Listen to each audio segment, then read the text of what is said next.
আজ কেন পৃথিবীটা লাগে এত সুন্দর, এসে কোন রূপকারে সাজানো এ চরাচর, এসে কোন রূপকারে সাজানো এ চরাচর।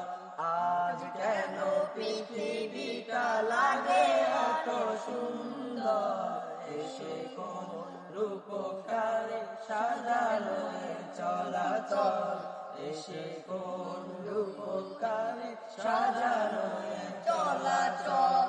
চারদিকে নবরূপে করে ধরা ঝলমল, সেই রূপ দেখে হয় আখি দয় সুশীতল, আখি দয় সুশীতল, আখি দয় সুশীতল। কেটে গেছে কুৎসিত নিশীথের দ্বিপহর, এসে কোন রূপকারে সাজানো এ চরাচর, এসে